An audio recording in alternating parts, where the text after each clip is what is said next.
So here we go, a flyby of play. It's got to be serious if the New York Times puts a cover story of their February 17th Sunday magazine about play. At the bottom of this, it says it's deeper than gender, seriously but dangerously fun, and a sandbox for new ideas about evolution. Not bad. Except if you look at that cover, what's missing? You see any adults? Well, let's go back to the 15th century. This is a courtyard in Europe, and a mixture of 124 different kinds of play. All ages, solo play, body play, games, taunting, and there it is. And I think this is a typical picture of what it was like in a courtyard then. I think we may have lost something in our culture. So I'm going to take you through what I think is a remarkable sequence. North of Churchill, Manitoba, in October and November, there's no ice on Hudson Bay, and this polar bear that you see is 1,200-pound male. He's wild and fairly hungry. And Norbert Rossing, a German photographer, is there on scene making a series of photos of these huskies who are tethered. And from out of stage left comes this wild male polar bear with a predatory gaze. Any of you have been to Africa or had a junkyard dog come after you, there is a fixed kind of predatory gaze that you know you're in trouble. But on the other side of that predatory gaze is a female husky in a play bow wagging her tail. And something very unusual happens. That fixed behavior, which is rigid and stereotyped and ends up with a meal, changes. And this polar bear stands over the husky, no claws extended, no fangs, taking a look, and they begin an incredible ballet. A play ballet. This is in nature. It overrides the carnivorous nature and what otherwise would have been a short fight to the death. And if you'll begin to look closely at the husky that's baring her throat to the polar bear, and look a little more closely, they're in an altered state. They're in a state of play. And it's that state that allows these two creatures to explore the possible. They are beginning to do something that neither would have done without the play signals, and it is a marvelous example of how a differential in power can be overridden by a process of nature that's within all of us. Now, how did I get involved in this? John mentioned that I'd done some work with murderers, and I have. The Texas Tower murderer opened my eyes in retrospect when we studied his tragic mass murder to the importance of play, in that that individual, by deep study, was found to have severe play deprivation. Charles Whitman was his name. And our committee, which consisted of a lot of hard scientists, did feel at the end of that study that the absence of play and a progressive suppression of developmentally normal play led him to be more vulnerable to the tragedy that he perpetrated. And that finding has stood the test of time, unfortunately, even into more recent times at Virginia Tech.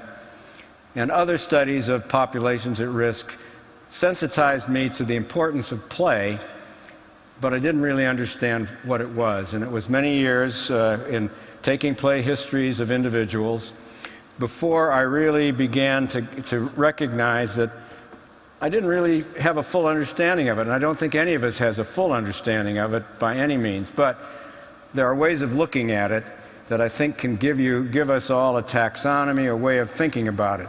And this image is, for humans, the beginning point of play.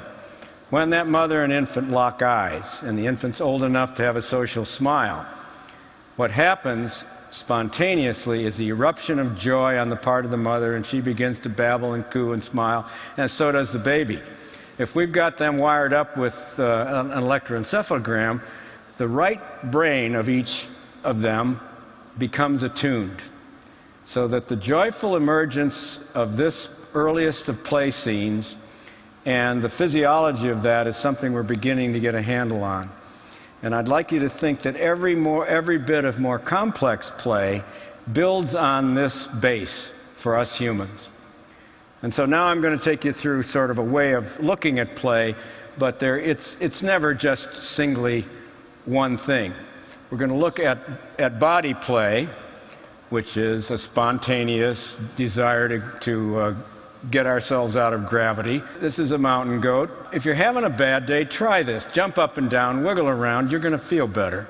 And you may feel like this character, who is also just doing it for its own sake. It doesn't have a particular purpose, and that's what's great about play.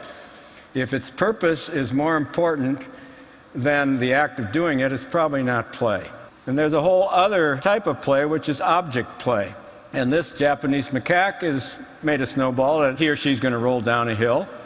And they don't throw it at each other, but this is a fundamental part of being playful. The human hand in manipulation of objects is the hand in search of a brain, the brain is in search of a hand, and play is the medium by which those two are linked in the best way. JPL, we heard this morning, JPL is an incredible place. They have located two consultants, Frank Wilson and Nate Johnson, who are, Frank Wilson's a neurologist, Nate Johnson is a mechanic. He taught mechanics in a high school in Long Beach and found that his students were no longer able to solve problems. And he tried to figure out why, and he came to the conclusion quite on his own that the students who could no longer solve problems such as fix cars hadn't worked with their hands. Frank Wilson had written a book called The Hand. They got together. JPL hired them. Now JPL and NASA and Boeing, before they will hire a research and development problem solver, even if they're summa cum laude from Harvard or Caltech, if they haven't fixed cars, haven't done stuff with their hands early in life, played with their hands, they can't problem solve as well. So play is practical, and it's very important. Now, one of the things about play is that it is born by curiosity and exploration.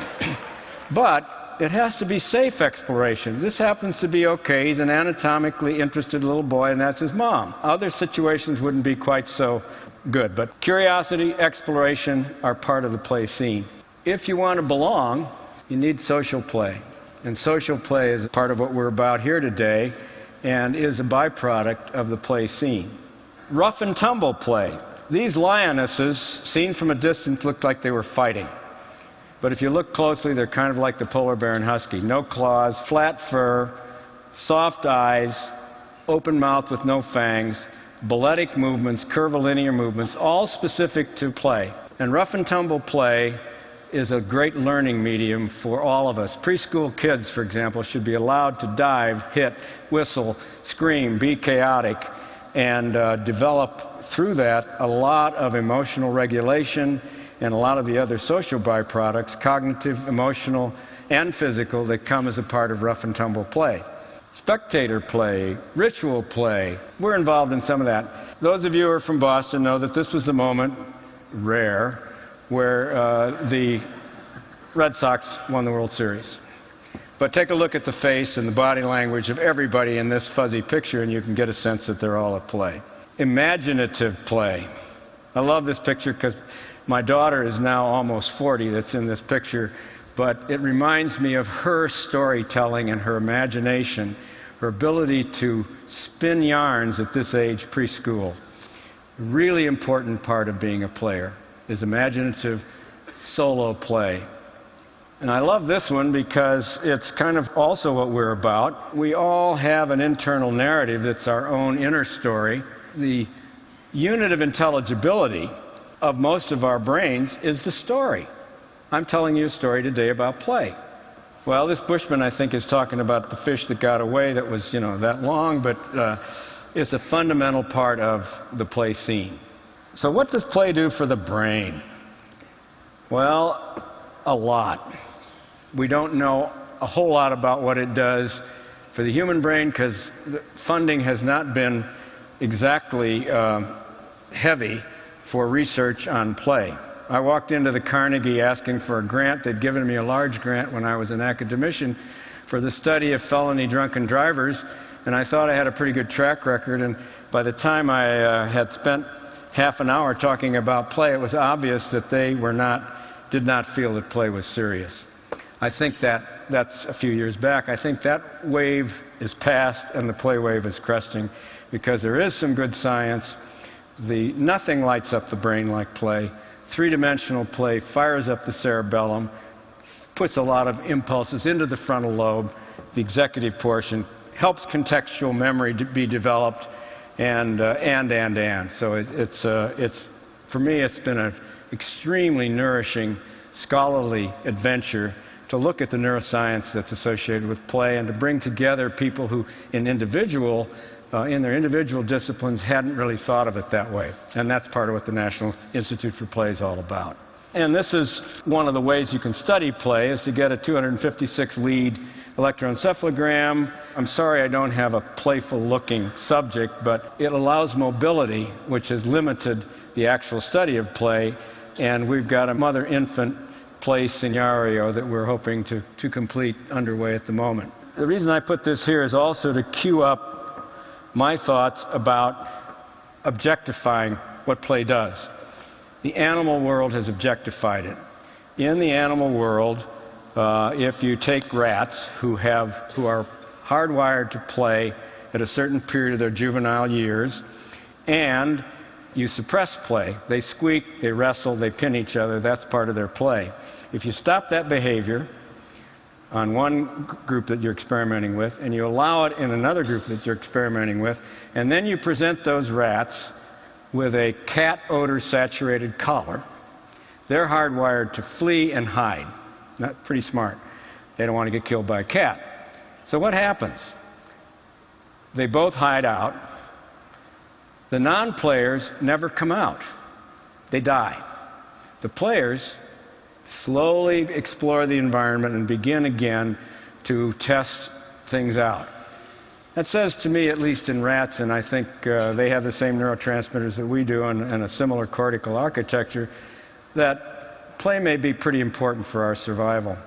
And. There are a lot more animal studies that I could talk about. Now, this is a consequence of play deprivation. This took a long time. I had to get Homer down and put him through the fMRI and the SPECT and multiple EEGs, but as a couch potato, his brain has shrunk. And we do know that in domestic animals and others, when they're play deprived, they don't develop, and rats also, they don't develop a brain that is normal. Now, the program says that the opposite of play is not work, it's depression. And I think if you think about life without play, no humor, no flirtation, no movies, no games, no fantasy, and. Try and imagine a culture or a life, adult or otherwise, without play. And the thing that's so unique about our species is that we're really designed to play through our whole lifetime. And we all have capacity to play signal. Nobody misses that dog I took a picture of on the Carmel Beach a couple of weeks ago. What's going to follow from that behavior is play, and you can trust it. The basis of human trust is established through play signals, and we begin to lose those signals culturally and otherwise as adults. That's a shame. I think we've got a lot of learning to do. Now, Jane Goodall has here a play face along with one of her favorite chimps. So part of the signaling system of play has to do with vocal, facial, body, gestural. You can tell, and I think when we are getting into collective play, it's really important for groups to gain a sense of safety through their own sharing of play signals. You may not know this word, but it should be your biological first name and last name, because neoteny means the retention of immature qualities into adulthood. And we are, by physical anthropologists, by many, many studies, the most neotenous, the most youthful, the most flexible, the most plastic of all creatures, and therefore the most playful. And this gives us a leg up on adaptability. Now, there is a way of looking at play that I also want to emphasize here, which is the play history. Your own personal play history is unique and often is not something we think about particularly. This is a book written by a consummate player by the name of Kevin Carroll. Kevin Carroll came from extremely deprived circumstances. Alcoholic mother, absent father, inner city Philadelphia, black, had to take care of a younger brother. Found that when he looked at a playground out of a window into which he had been confined, he felt something different. And so he followed up on it. And his life, the transformation of his life from a deprivation and what one would expect potentially prison or death, he's become a linguist, a trainer for the 76ers, and now is a motivational speaker. And he gives play as a transformative force over his entire life. Now, there's another play history that I think is a work in progress. Those of you who remember Al Gore during the first term and then during his successful but unelected run for the presidency may remember him as being kind of wooden and not entirely his own person, at least in public. And in looking at his history, which is common in the press, it seems to me, at least, looking at it from a shrink's point of view, that a lot of his life was programmed. Summers were hard work in the heat of Tennessee summers. He had the expectations of his senatorial father and Washington, D.C. And although he had certainly, I think, capacity for play, because I do know something about that, he wasn't as empowered, I think, as he now is by paying attention to what is his own passion and his own inner drive, which I think has its basis in all of us in our play history. So what I would encourage you on an individual level to do is to explore backwards as far as you can go to the most clear, joyful, playful image that you have, whether it's with a toy or on a birthday or on a vacation, and begin to build from the motion of that into how that connects with your life now. And you'll find you may change jobs, which has happened to a number of people when I've had them do this in order to be more empowered through their play. Or you'll be able to enrich your life by prioritizing it and paying attention to it.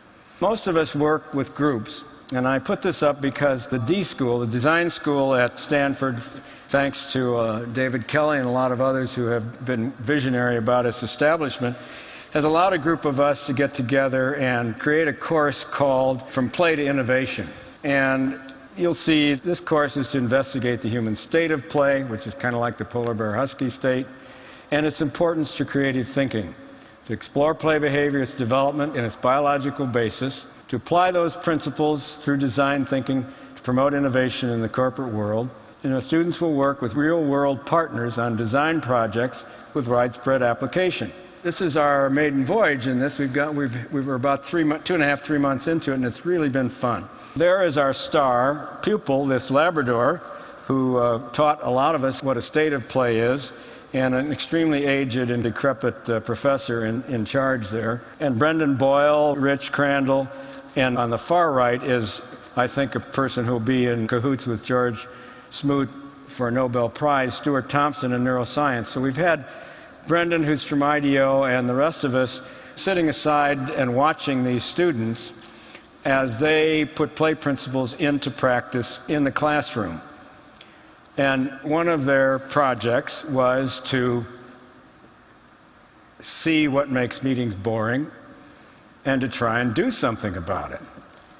So what will follow is a student-made film about just that. Wikipedia is describing flow as the mental state of operation in which the person is fully immersed in what he or she is doing, characterized by a feeling of energized focus, full involvement, and success in the process of the activity.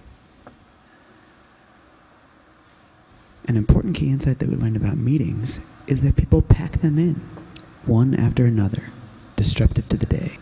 Attendees at meetings don't know when they'll get back to the task they left at their desk. But it doesn't have to be that way.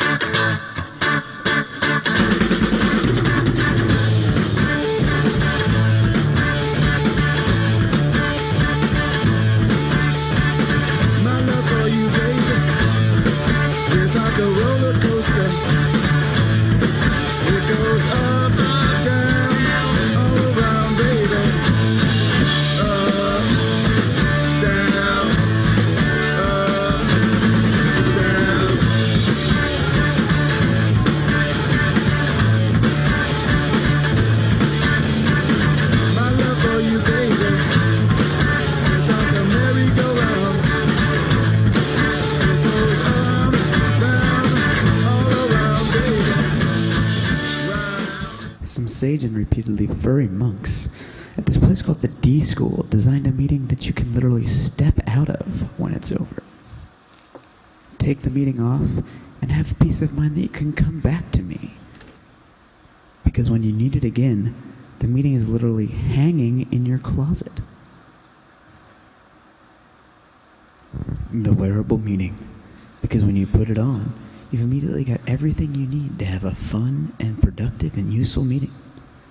But when you take it off, that's when the real action happens.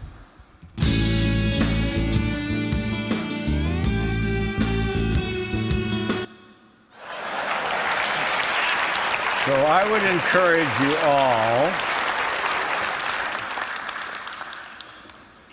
to engage not in the work-play differential, where you set aside time to play, but where your life becomes infused minute by minute, hour by hour with body, object, social, fantasy, transformational kinds of play. And I think you'll have a better and more empowered life. Thank you.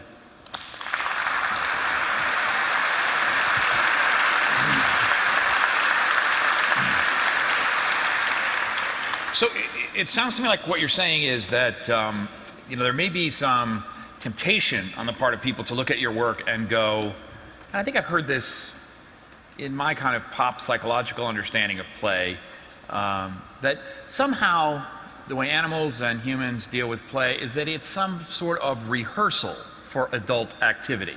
Your work seems to suggest that that is powerfully wrong. Yeah, I don't think that's accurate, and I think probably because animals have taught us that. If you stop a cat from playing, which you can do, and we've all seen how cats, bat around stuff, they're just as good predators as they would be if they hadn't played. And if you imagine a kid pretending to be King Kong or a race car driver or a fireman, they don't all become race car drivers or firemen. So there's a disconnect between preparation for the future, which is what most people are comfortable in thinking about play as, and thinking of it as a separate biological entity. And this is where my chasing animals for 4 or 5 years really changed my perspective from a clinician to what I am now, which is that play has a biological place, just like sleep and dreams do. And if you look at sleep and dreams, biologically, animals sleep and dream, and they rehearse and they do some other things that help memory and that are a very, very important part of sleep and dreams. The next step of evolution in mammals and creatures with divinely superfluous neurons will be to play. And the fact that the polar bear and husky, or a magpie and a bear, or you and I and our dogs can cross over and have that experience sets play aside as something separate. And it's hugely important in learning and crafting the brain. So it's not just something you do in your spare time. How do you keep, and I know you're part of the scientific research community and you have to justify your existence with grants and proposals like everyone else, how do you prevent, because some of the data that you've produced, the good science that you're talking about you've produced is hot to handle.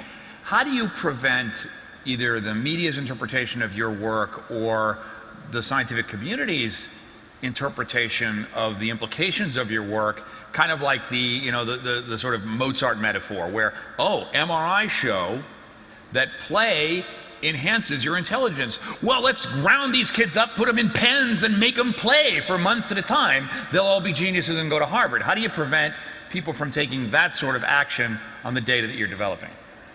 Well, I think the only way I know to do it is to have accumulated the advisors that I have, who go from practitioners who can establish through improvisational play or clowning or whatever a state of play. So people know that it's there. And then you get an fMRI specialist, and you get Frank Wilson, and you get other kinds of hard scientists, including neuroendocrinologists, and you get them into a group together focused on play, and it's pretty hard not to take it seriously. unfortunately, that hasn't been done sufficiently for the National Science Foundation, National Institute of Mental Health, or anybody else to really look at it in this way seriously. I mean, you don't hear about anything that's like cancer or heart disease associated with play, and yet I see it as something that's just as basic for survival, long term, as learning some of the basic things about public health. Stuart Brown, thank you very much.